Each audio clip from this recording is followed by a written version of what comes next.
The race for Democratic National Committee chair is really heating up. 5 Democrats have announced their bids, but according to The Hill, State Party Chair Ken Martin of Minnesota appears to have consolidated quite a bit of support, receiving at least 100 endorsements from the 448 DNC members. That is nearly half of the 225 votes needed to win the majority.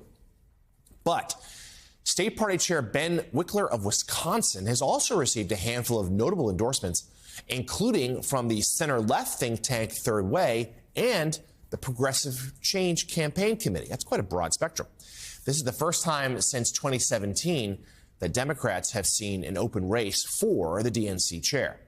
Joining us now, national politics reporter for The Hill, Julia Manchester, who has been covering this race. It's not a post that receives a lot of national attention outside of election years, but so vitally important, particularly now for Democrats coming off such a disappointing showing last month. So, Julia, what's the latest here? Is it a two-person race? Who's got the edge?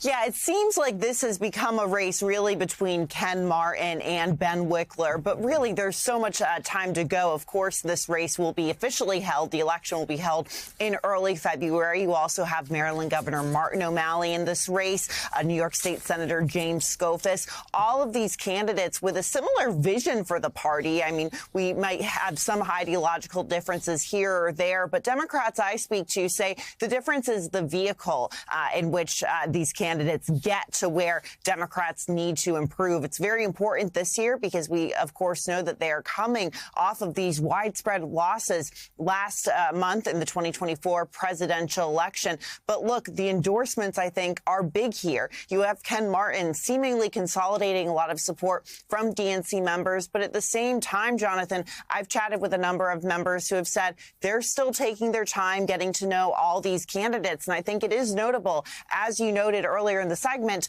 that someone like Ben Wickler has been able to get the backing of Third Way, a centrist, center-left group, and then the Progressive Change Campaign Committee, in addition to the executive director of MoveOn.org. It shows that that's a pretty broad tent, a pretty wide spectrum that Wickler is consolidating support from. So you've got some reporting that shares that some in the party, including the Democratic Party out in Nevada, is calling on leaders to elevate diverse and working class background states, trying to change a little bit how they approach this. Tell us, give us their reasoning as to why the focus on those states.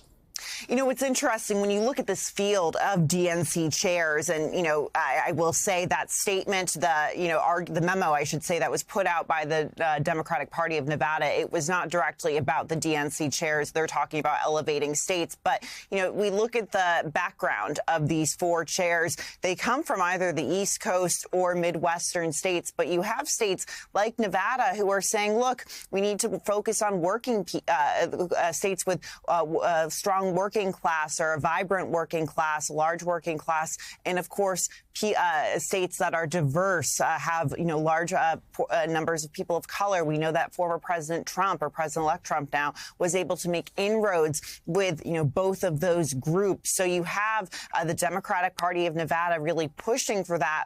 I think it is notable that when you look at this spectrum of candidates for the DNC chair, they all are white men and they come from 2 portions, you know, the Midwest and the East Coast. So we'll see if there's any pushback there. We haven't heard any yet, but Nevada and some other states not wanting the DNC to forget that.